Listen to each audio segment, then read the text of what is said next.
I'm talking country girls and city women, it's your say. Gather listeners, she's gonna shout it, gonna sing it, do it her own way. Walking together on the road, your mama swung her hammer yesterday. Please welcome to the stage the founding National Director of Australia for UNHCR, which raises funds for the international humanitarian programs of the United Nations Refugee Agency. She has recently returned from working with Syrian refugees in Jordan. Please welcome Naomi Steer.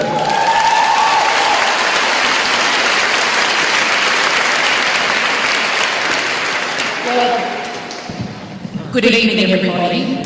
I must say I've been under full bodyguard in armoured convoys in Mogadishu. I've been on the Congolese border with militia on the other side attacking refugees. But tonight my heart is pumping quite a bit. So it comes close to those experiences. It's just such an amazing experience to be here with so many women on the eve of Mardi Gras. So thank you for having me.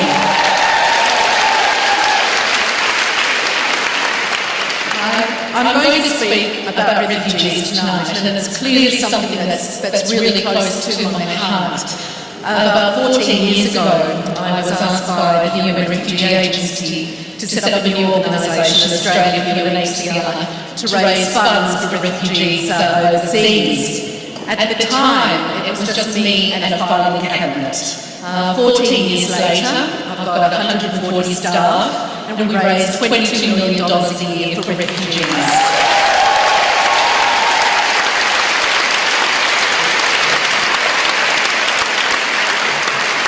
I say that not to say what a remarkable person I am, but actually to say thank you to all those Australians. The refugee debate in Australia, ever since I've been in this job, has been an extremely rocky one, but it's very heartening to us to know that so many Australians actually do care and are prepared to act in a really positive way. We mustn't forget that. A few months ago, I came face to face with what it means to be a refugee, and it's a moment I will never forget. Late last year, I went to Jordan to see firsthand the situation of Syrian refugees. UNHCR took them to the border where people were crossing, mainly at night, but also in small, very desperate groups during the day. Standing on a sandy bridge which marked the border, I could just make out in the distance a small family coming from the Syrian border, crossing the 7 kilometres no man land that divides Syria and Jordan. And one of the figures was hobbling, and as it came closer and closer, it was a little girl on crutches, who had just done that 17 kilometres in 40 degrees heat across this rocky terrain. We couldn't actually go out and help because she was within the Jordan border area to 200 metres, but when she came within our kind of vicinity, UNHCR had a worker picked her up and lifted her up and came over the bridge just right beside me. And it just totally struck me at that moment as she crossed that invisible border, she'd become a refugee.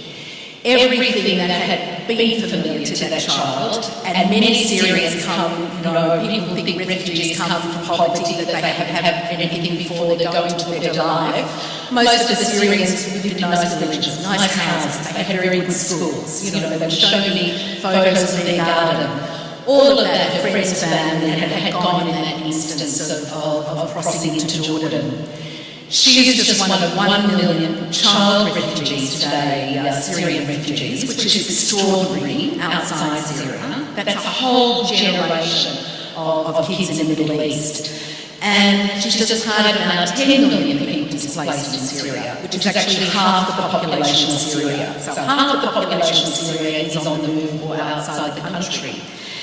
Yet, even those numbers are overshadowed by the millions of refugees in the world today, languishing in refugee camps, in detention centres, and in urban ghettos. And I think it's a huge humanitarian crime because it's such a huge waste of human potential.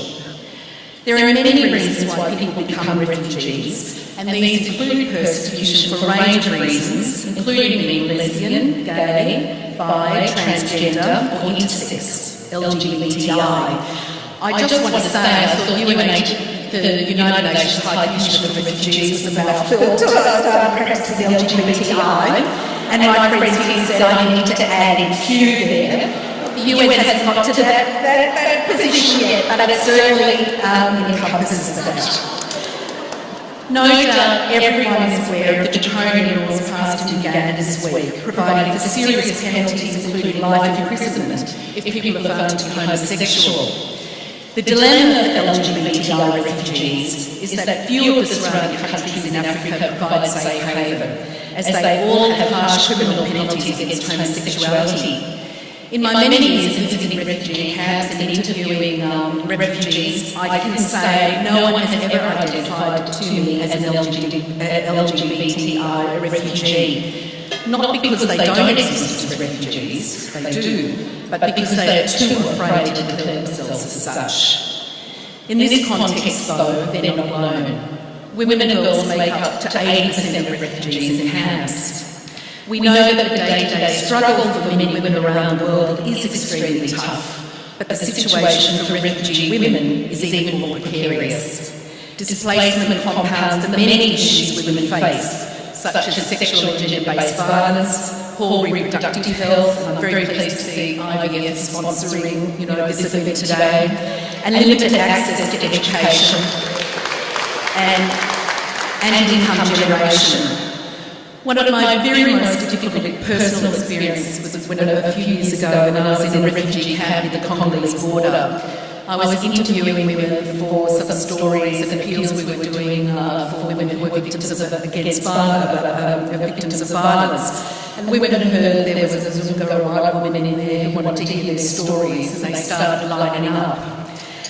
It was hours and hours that I listened to some of the most terrible stories of sexual violence against women, and most of those women came from conflict zones that I had ever heard. I held it together until the last woman told me of her shocking rape by militia and subsequent re-sewing by her family of her vaginal opening with thorns.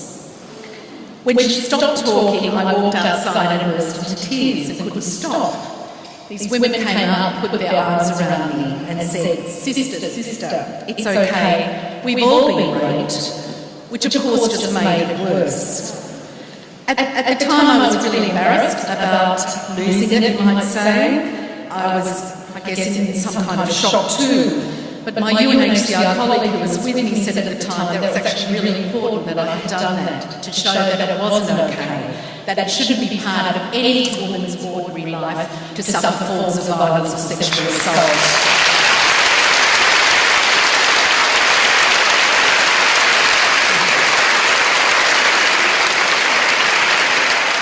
In response to experiences like this, I decided to do something personally uplifting, and I really needed that after 10 years of very intense work. So I decided to climb Mount Kenya as a fundraising challenge. Although not as high as Kilimanjaro, at 5,100 metres, Mount Kenya turned out to be a pretty good challenge for a 50-plus woman, a few kilos overweight, and who'd done the last major exercise was in the 1988 Northern Suburbs senior netball comp.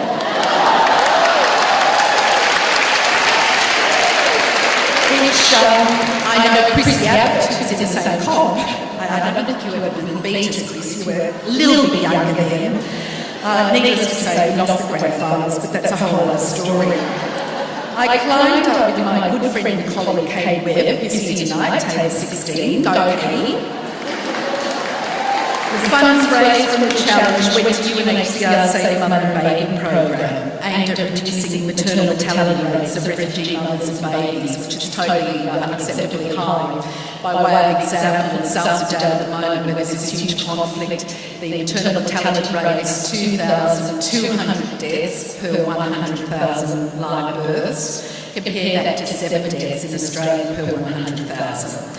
And that's That's South Sudan's bad, Somalia is worse. They're just kind of an indication of the differences between being born here, living here and elsewhere. To say this trip was hard is an understatement, as we faced torrential rain, mud blobs, a blizzard, falling rocks, and perhaps not the worst, but it wasn't great, a guide who spoke no English. But encouraged by each other, which I think is the story of women everywhere, and inspired by the refugee women they had met, we made it to the top. I'm just going to finish to tell you about one of those inspiring women, a young Somali woman I know called Yasmina, who lives in a remote refugee settlement called Nakavali on the Ugandan-Congolese border. She's a trainer in a computer centre that we built, and this computer centre was one of the projects that Katie, who's here, actually worked on. It's one of the first computer centres ever set up in the world in what's called a deep field location. It had many problems trying to get 5 metre solar panels into a remote place. But we persisted and ran a solar-powered computer centre with 45 terminals and an attached internet cafe, that was Katie's extra value, opened in Nakavali in 2001. Why I say this is because, I speak about life and death situations, and that's absolutely true. A lot of our work is very basic: water, shelter, food, to keep people alive. But refugees are now in camps for many, many years. I speak to people who've been born, gone to school and grown up in those camps, and they say to me, we want more than that in our life. So what the computer centre did was open up the world of Nakavali to the world as we know it. People went on Facebook, they started emailing friends, it became this huge resource to trace lost relatives and to generally explore the world outside Nakavali. When I asked Yasmina what the centre had meant to her, she thought for a minute, and this is the girl who left Mogadishu as a young child and had been brought up in refugee camps all her life, and she said very simply, it makes me feel more than a refugee. Those words were a huge gift to me, and certainly one of the moments I felt I could dance on the ceiling for what we had achieved. So,